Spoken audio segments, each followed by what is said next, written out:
How do you stay objective in your role and not let the emotions get to you? How achievable is it to please every single person living in your community?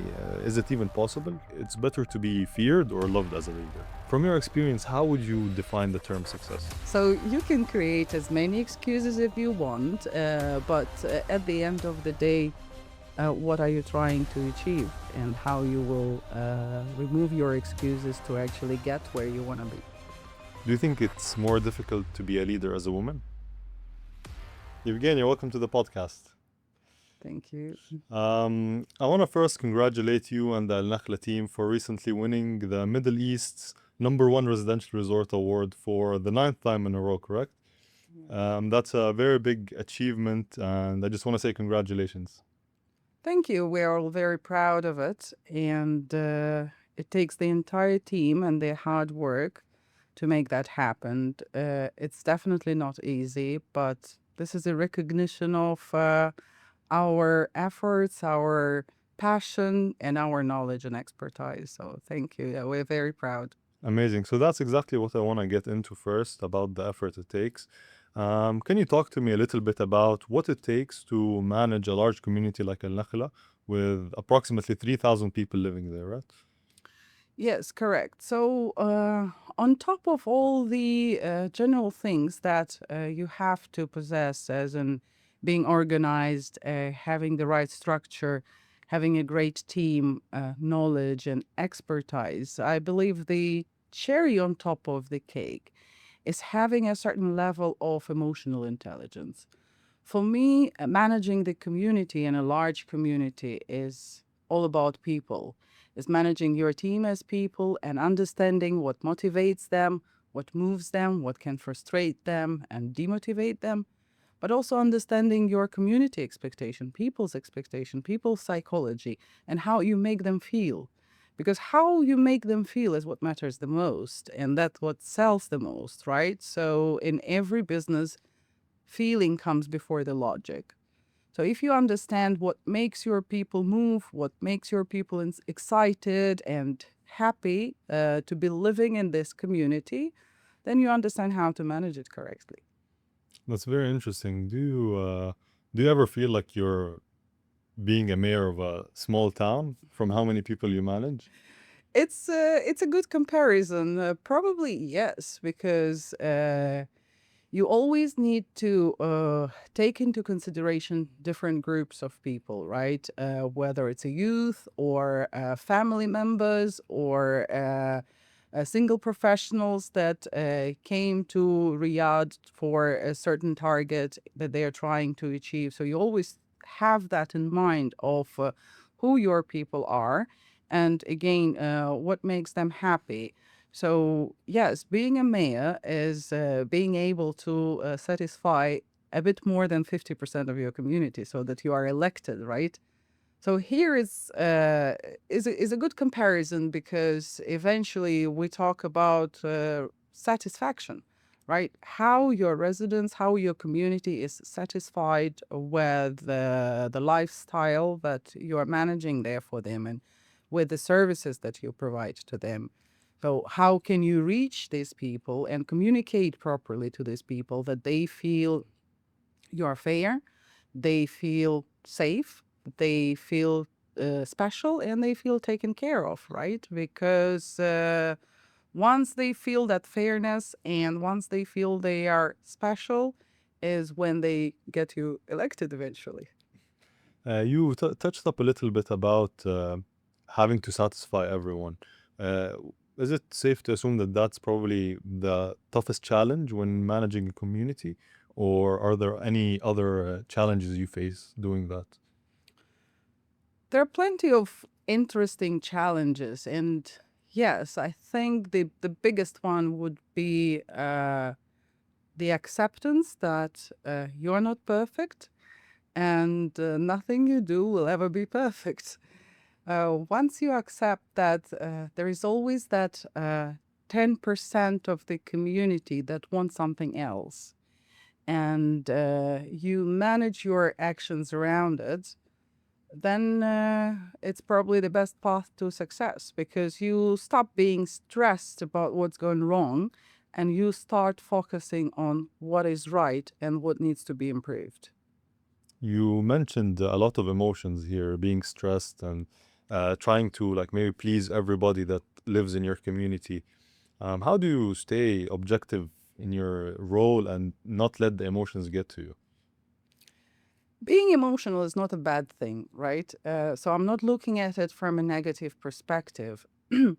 It's being able to be aware about the emotions, right? Once you're aware of what you feel, then you can analyze why you feel what you feel, right? And then you can remind yourself why you are here or what you are doing with that emotion. And in a conversation, in a tough conversation with, let's say, a complaining client, you may also get hurt or get frustrated. And with that, the first comes the awareness. Okay, I am frustrated right now, but what is my goal? What I'm doing here? And that awareness helps you to stay awake and to say, hey, but I came here because I would want this person or this family to be satisfied with their accommodation or with the event that they would want to take part in. So how do I make it happen? And the next step of the awareness is, how do they feel? What do they feel? And how can I make them feel better? So being emotional is good because it helps you understand other people's emotions. But awareness brings control, and control sets you to reach the right objective. That's a very good perspective. So it's not about making sure you don't have any emotions in your objective, but rather make sure you're aware of all the emotions you feel so that you're able to navigate them, right? Yeah, and emotions that other people feel as well. Great. Um, so people's emotions, and you've mentioned that psychology is an important thing in your role. And I can imagine that you've observed your community from several perspectives. One, maybe you've seen them as a whole community, and you've also probably interacted with every single person as an individual. So, what are some things you discovered about human behavior which you only would discover from experiencing managing a large community? The interesting thing I discovered is that some people tend to underestimate their personal actions on the group impact. And let me give you an example. In the community, there is a big and very well equipped gym. Yet we would not allow the visitors or the guests of residents use these facilities, the gym facilities, right? And a person would normally think, what's the matter? It's just two of my friends coming over for a weekend, and it's just a little exception that I need. It's not going to have a group impact, or it's not going to disturb anybody. What people do not know sometimes that on a normal weekend, we would have about 500, 600 visitors. So even if half of them decides the same, the impact multiplies. So people would always want personal exception. They would always want to feel special, but not always would they understand that their special request or special decision to do something outside of the norms may have much bigger impact because there is a large community. That's very interesting. It's like someone littering in the street and thinking that is just one piece of paper. But if the whole population of a community thought the same thing, then you'd end up living in a very polluted place. That's a very good example too. Yeah. It's very interesting. Um, Satisfaction is an interesting thing when you have 3,000 people living and your role is to, I guess, try to please everybody. So I'm trying to think how achievable is it to please every single person living in your community? Is it even possible? Let's lean on the stats in that question. And what what the statistics says that regardless of all your efforts, there always would be 5 to 10% of the community that want something else, not what you're proposing or not the actions that you are currently planning. But in the meantime, you need to understand that in a large community, 70 to 80% are mainly silent. We call them silently happy, right? So this remaining 20%, both negative and positive, are the active community members, which we call the core of the community. So you need to focus on them because they are active. They would participate in feedback, comments, surveys, and all other types of interactions. So focusing on that people and making sure you reach out to this group will help you to have a perception of satisfying the majority, right? Because if you satisfy these 20%, they would be vocal about that. 70 or 80 remaining percent, either they are silently happy or unhappy, they will not contribute to the perception of the entire satisfaction or entire level of service that you're providing. So again, the focus is on that active 20%. However, reaching the absolute 100, no, it's nearly Always difficult to impossible. do, yeah. It's But like we keep on trying. it's like the 20-80 rule. So you take care of the 20% and then It reflects it's gonna the, reflect yeah, the other correct. 80. Yeah. So before this next question, I want to read you a passage from one of my favorite books that I finished recently. It's called The Prince by Niccolo Machiavelli. So Machiavelli wrote in The Prince, "Is it better to be loved rather than feared, or vice versa? The answer is that one would prefer to be both, but since they don't go together easily, if you have to choose, it's much safer to be feared than loved. Men are less worried about letting down someone who has made himself loved than someone who makes himself feared. Love binds when someone recognizes he should be grateful to you, but since men are a sad lot, gratitude is forgotten the moment it's inconvenient. Fear means fear of punishment, and that's something people never forget." So here Machiavelli says that it's better to be feared than loved as a leader, as long as there's no hatred factor with the fear. So from your perspective, do you think it's better to be feared or loved as a leader? Fear, it's an interesting feeling. And even nowadays, it's used a lot. FOMO, maybe you heard about it, fear of missing out, which is heavily used in marketing. Fear of scarcity, right? That is also used in pushing the sale. But back to Machiavelli, we are no longer in feudal Italy. And the instinct of survival is not our prime instinct. Or, well, maybe it is still a prime instinct, but it's not what leads us and motivates us these days, right? We have other interests and other expectations, and it's no longer a daily necessity. So, in a modern management and community management, people's management, respect is a key word to the success and to the right management. Because when people respect you, they trust you. They might disagree with you, but it's still a respect that will help them to listen to you, to understand your point, and to find the best solution together. The respect is what would keep people loyal longer and what will eventually have a productive communication built. So, building that respect is more important than building fear or even building love. Mm-hmm. But do you think there's maybe slight traces of fear within respect itself?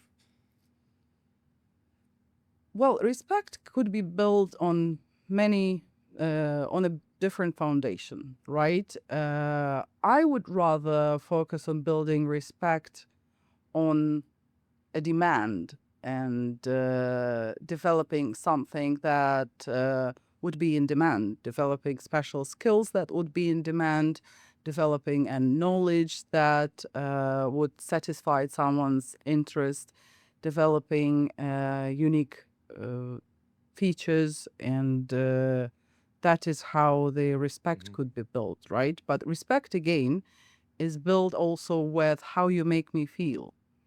And fear is not one of those feelings that I would want to feel if I'm respecting you. I would want to feel that I'm heard. I would want to feel that I'm special. I would want to feel attention. And in return, that will build my respect towards you and the rest. You have a very strong perspective on leadership and the way you lead your community. I'm curious, do you get that from someone you look up to? Do you have any men or women in leadership that you look up to? If we talk about celebrities or people in power that are world known, I would not really name one. I would say that every day there are people that motivate me and that there are people that I learn from eagerly. Among my residents, there are a lot of professional, international great minds. So communicating with them constantly enriches me with the knowledge that they have, but even from people within my own team members, right? And I'm not only talking about superiors, my subordinates themselves, they motivate me. I learn from them. I learn their resilience. Like, for example, my team members from Sri Lanka whose houses are flooded right now, but they have a power to wake up in the morning, go smile, and talk to people and solve someone else's problems. So that teaches me a lot of how to contain that inner peace and how to project the best and the positivity, even if something back at home hurts. So these examples and these people, are the examples I'm looking up to, and those are that I learn from every day. That's a very strong perspective as well, because I agree with you. I think there's a lot we can learn from almost anybody we interact with. But I want to look on the other side now and ask you if um, was there ever a time you made a decision that was completely unaccepted by your community? Well, every decision again would be always pushed back by some community members, coming to the fact that it's nearly impossible to satisfy 100% of a large community. However, saying that it would be entirely rejected by the community, no, I would not remember any fact, because our decisions are again based on the logic and the best interests of our residents, of our community members, and the entire business organizations build on the satisfaction of this community. Hmm. That's very interesting. Evgeny, you've had a very strong career of many different achievements and many successes. However, the term success would be defined differently by many people. Some would refer to success in money, how much money you made. Some would describe success as a title you hold, and perhaps things you own. From your experience, how would you define the term success? It is a very subjective term indeed. For me, success is rather being in demand, staying in demand, and constantly moving in demand.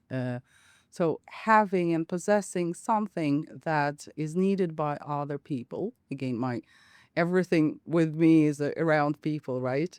So, having something that people need is being successful. And I'm not talking about material things, right? I'm talking about also an ability to understand, ability to listen, ability to help, ability to be a good family member as well, right? Because it's the family balance is part of the success. But demand may be a very practical marketing word again, because everything in my world sooner or later is revolving around sales and marketing. But what I mean by the demand is, again, is being needed, right? By people and around people, and contributing with what you have to them. So once you reach that ability to provide, to contribute, to make people happy around you, it also fills you with your inner balance and inner peace.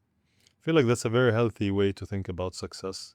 And it also keeps you always aligned with trying to do better every time to stay in demand, like you said. For me, when it comes to success, I used to always focus on the outcome itself. So I'm currently trying to change my perspective on that. And for example, try to find success in, let's say I had a successful 12-hour workday where I achieved a lot of the things I planned for the day. Then I take that as a success because an accumulation of these days is eventually going to lead to the outcome that I want to achieve. So I've been trying to change that perspective of success personally as well. Now, you said something about marketing and sales that you always go back to that, as I understand you have a very strong background in marketing and sales. And these are two very essential factors when it comes to building a personal brand today in anything you do.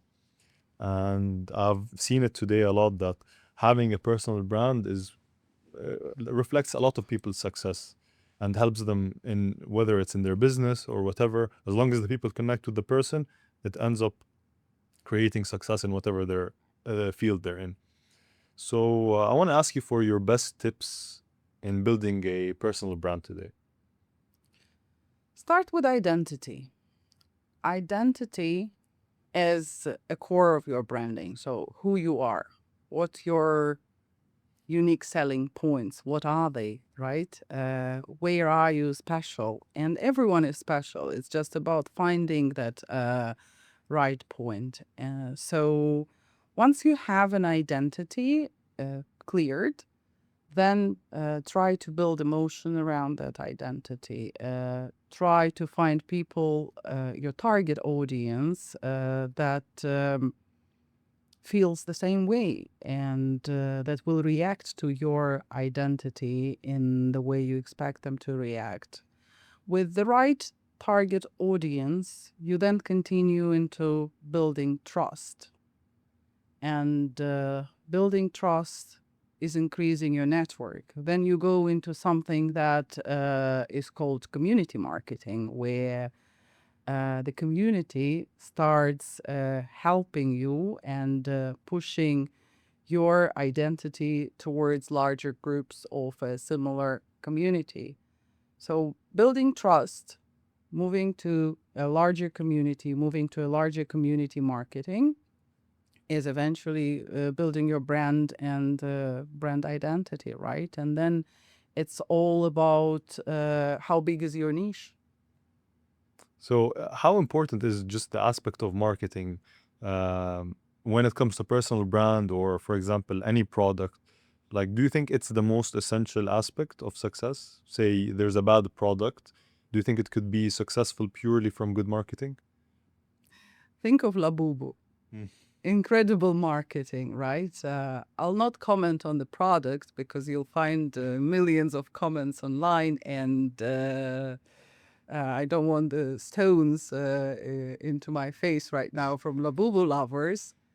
But what could have been a simple creation of art, like any other unique toy, whether it's Smurfs or Cheburashka or Yeah. any other a very unique toy that is a creation of art, all of a sudden comes to a marketing phenomena, Yeah. right? So how much of power does the marketing really have when it converts a simple toy in one country to such a worldwide impact? If I remember correctly, I remember during the time they became very famous.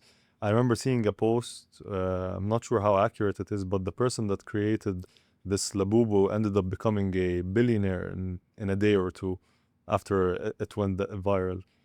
So you're right, marketing is pretty much the most important thing here.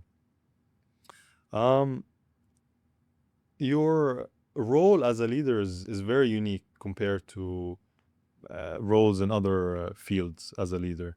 I'm curious, how would you define it? How would you define leadership from your perspective? Leadership, there's one thing about it,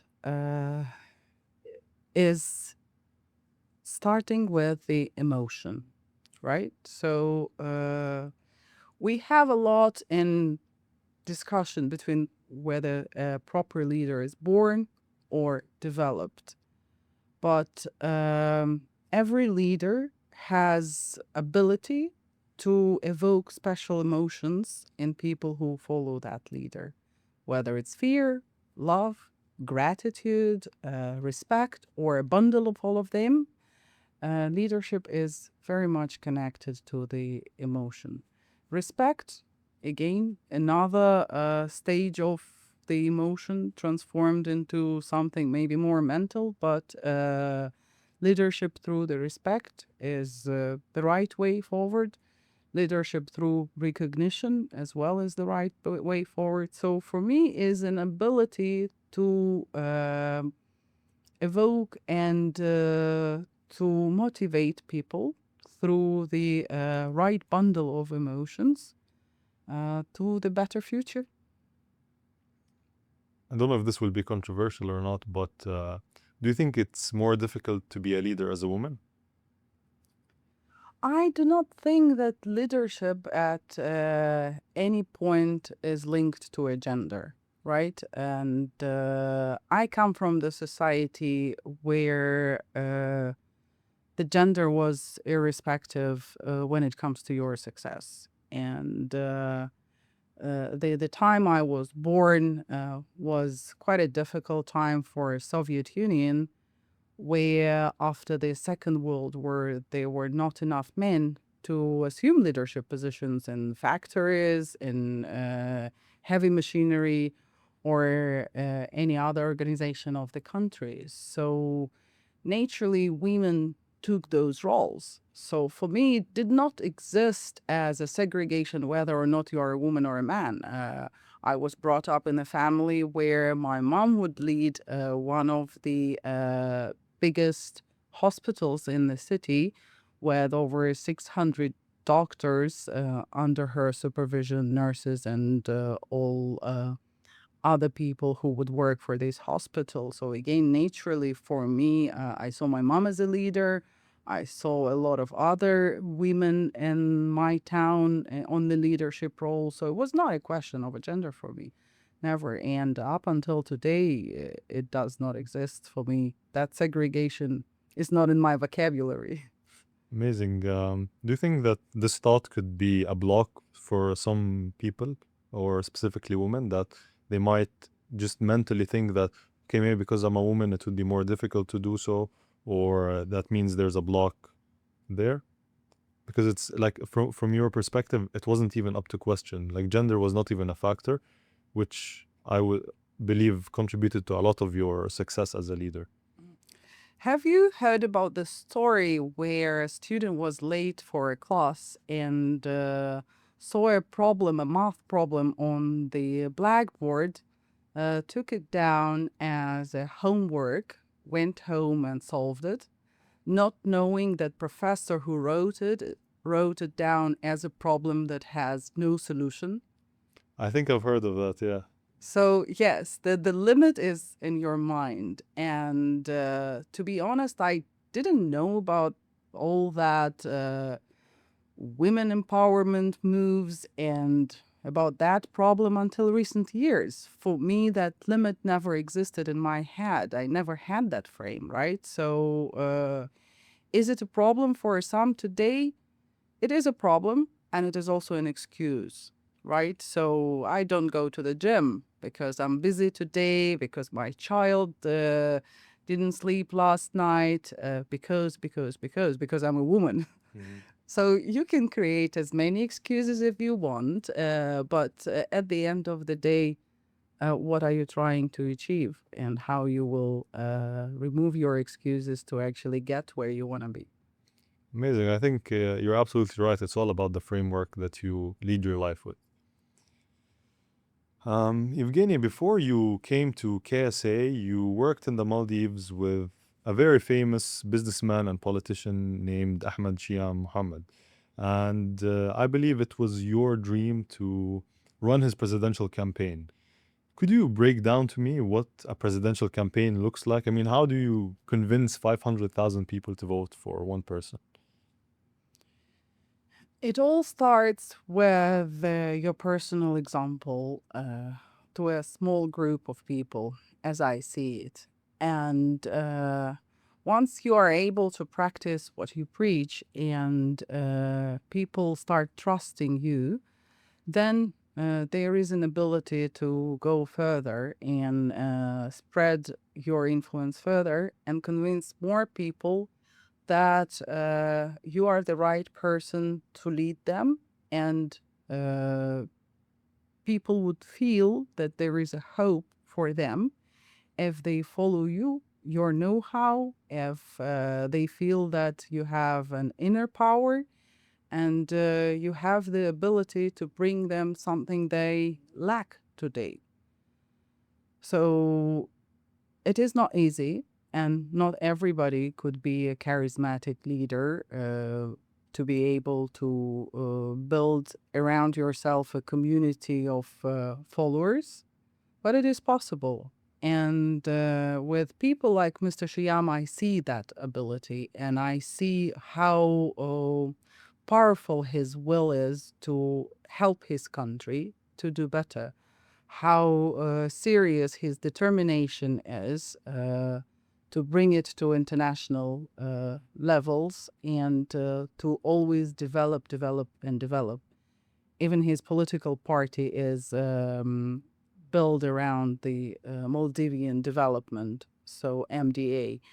And I believe that with his charisma, he would be achieving that. His goals today are maybe more pragmatic in tourism sector and development. But from my perspective, if the country had such a leader, it will only help the entire nation to develop further and be on in the international arena. Amazing. You seem to believe a lot in his capabilities in that role. What characteristics can you highlight from being around Mr. Shyam? He's a very powerful leader who can convince you easily and show you what is the right way to do things. And by saying that, I don't mean his way. What I mean is the right way for him is coming from the heart, from the care that is linked to the knowledge, that is linked to financial knowledge, that is linked to human psychology knowledge, and is linked to a successful business knowledge, right? So combining this knowledge, this expertise, with the personal big heart and ability to care and ability to contribute and the will to contribute and always help the nation, not only people around you, but everybody who is in need, the way of searching for solutions for bigger group of people is what makes me feel he would be a perfect person for this role. Hmm. And I wonder how do you get into a position and obtain that much influence and power to be potentially considering running for president of a country? Is it money, maybe? Oh, no, on the contrary. From Mr. Shyam, he comes from a very simple family Wow. where he was one of many children. And the family of simple Maldivian people working their day-to-day job. And if I remember her correctly, even he started at his young age as a porter, Wow. carrying luggages for the first tourists of Maldives, right? But it's a determination. It's the vision of achieving something better and higher, is the belief into the tourism development, people's development, ability to find and unite right and strong people around you, people with vision, people with knowledge and creativity. And then eventually, it's a very big heart by always wanting to help people and always wanting to do the best, what is in the hands of one human. That mix of different features helps you a lot, but it's not enough, right? There is always more to that. So whether it is a charisma, an internal power that always leads you and keeps you awake at night thinking, what can I do more? How I can do better? How I can learn? And a bit of luck as well, right? Being at the right time in the right place and knowing exactly what is needed to be successful financially, to be successful in business, to be successful in attracting the right investors. That all needs knowledge, but luck as well. So in this personality, I see everything is combined, and as we say, when you have that combination of things, the life itself helps you. And this is what is happening, I believe, in his case. That's very inspiring, and it even circles back to our conversation about no excuses. It doesn't matter where you started, where you came from. It's all about that mental framework you have that could lead you to any situation. Um, if you were to run his presidential campaign in the near future, how would you do it, and how do you think you would win? Reaching out to people, that's the key, right? Understanding what moves different people, what needs they have today, what uh, solutions they may be happy with, and what hopes they have for the future, right? Because leadership is connected to future hopes, and people follow you gladly when they see that you can resolve their current conditions where they need some improvements, and when they link their hopes with you. So, winning a presidential campaign is a rocket science, or maybe even more complicated, right? Because there's human psychology, there is a lot of forecasting and planning. And it takes so much time to do all that. Absolutely, because you would want to reach out to different groups. Segmentation, right? Marketing segmentation there is also taking place. So reaching out to these different groups, understanding what is it that they want, what could make them happier, what could make their life better, communicating, right? S- Supervising how this communication is going, because you're not the only warrior. There will be a team around you that also needs to communicate your strategy and your vision. And that communication also needs to be very successful. Data analysis, it's very important. Every 30 minutes, you need to see how if people are changing. And luckily today with social media, we instantly see if the sentiment is changing through any actions. So being able to analyze what's happening in the real time and correct the action where it's needed is very important for such a campaign. But being true to yourself and projecting your real values, being genuine, is also a key. People would sooner or later understand if it is not true. People have ability to sense if you're not genuine. So being genuine throughout this campaign is also very important for success. I believe you have incredible understanding of people, and if this campaign is to happen in the future, I believe you would make a very strong contribution to its win. I would love to. Um, so for this next section, Evgeny, you're pretty active on LinkedIn and you express a lot of the experiences that happen with you in your daily life and in your work. And I've collected some of the things you've shared that I found interesting. And if you don't mind, I would like you to elaborate a little bit more on them. Go ahead. So the first post that I have written here is, I'll be honest, some comments sting. We work hard, we care deeply, and when someone has a frustrating experience, it's personal. Can you tell me what is a comment that you have received that really stung you and pushed you to post this?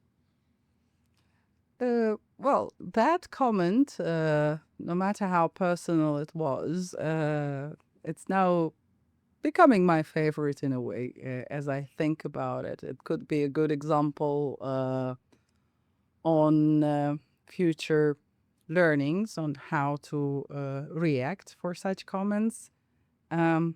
One of the social media followers would write that I am parading around social media promoting women empowerment. And as we just discussed, Yeah. right, women empowerment is not something that Far I from your would, framework, yeah.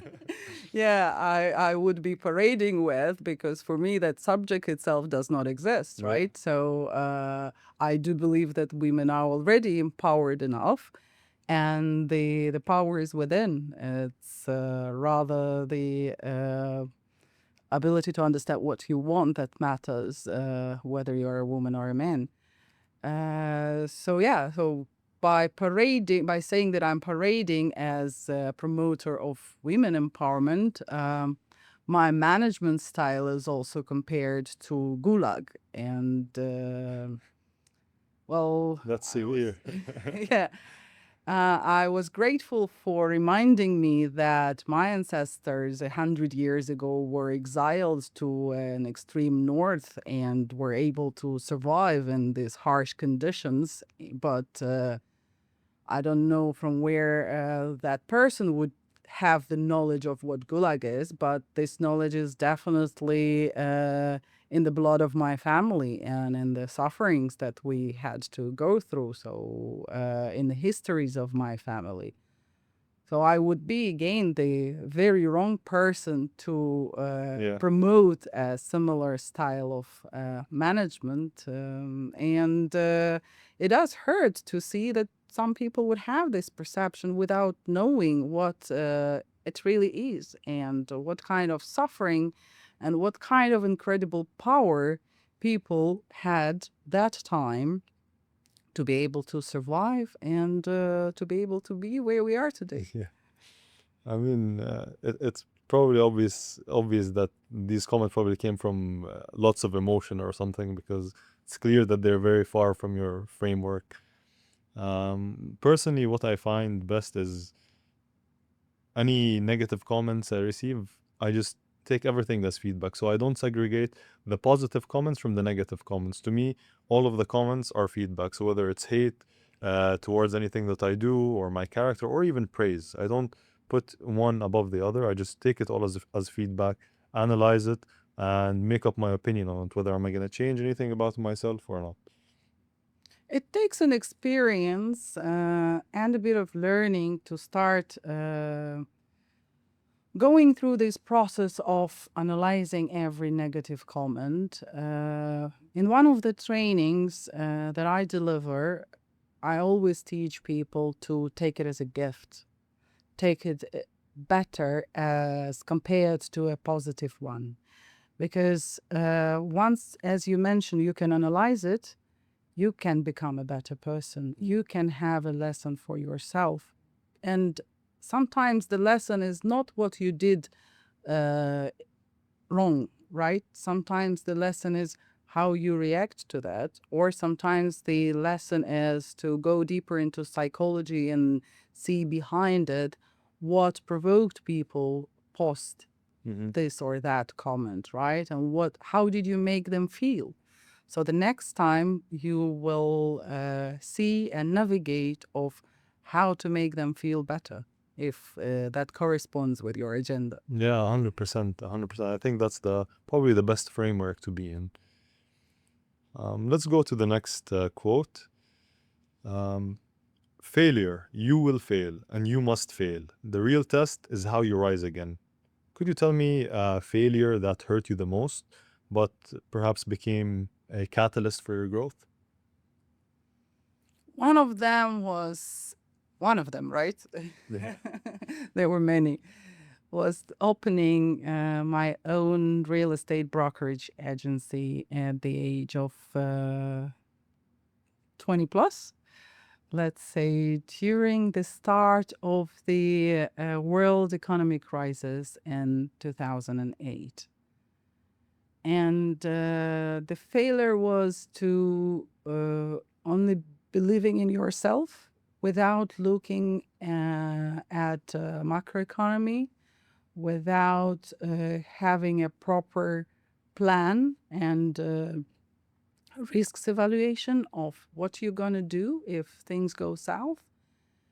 And there was a lot of ideas and a lot of beliefs and a lot of optimism behind that move, which survived for a while, but couldn't survive the world crisis, right? It was quite a big failure for me, being a young person who had so much beliefs that I'm doing the right thing.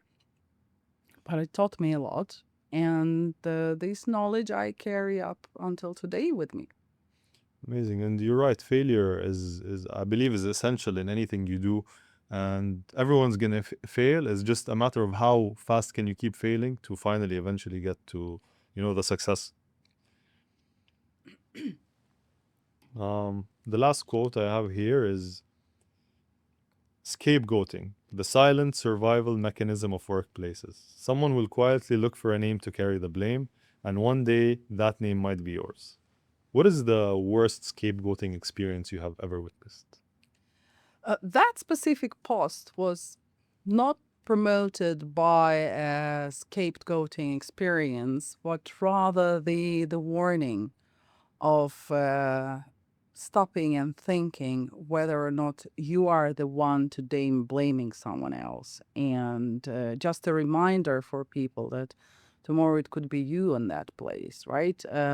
Yes, I've seen a lot of scapegoating in different organizations, and that is what happens with toxic organizations specifically, where there are a lot of silos between different departments, where people do not communicate and do not take decisions, do not take responsibilities, where you feel they're weak to the point that rather than open communication and a mutual solution to a problem, they would put a blame on someone because it's faster, easier, and safer as per their perspective for their position as of today. But what goes around comes around, right? So again, that post was a reminder to stop before you start pointing fingers and think about scapegoating and how it makes people feel, and is there another way before you start blaming someone. And a very strong reminder of self accountability as well. Well, Evgenia, I've made it a tradition to ask my guests for a piece of advice for myself and for everyone watching at the end of every episode. So I want to ask you, what is the best piece of advice you can give me and anyone else watching in success? I would go back to my favorite sales and marketing and say, let's start with identifying your unique selling points, right? Unique proposition. What is it that you believe you can give to this world? What is it that you can give to people around you? What is it that you can do that makes them feel right, makes them feel comfortable in your presence, makes them trust you? What is it that you can offer to the world? Once you know and you have an answer to that, that's a very strong path to success. Evgenia, thank you for coming on the podcast. My pleasure.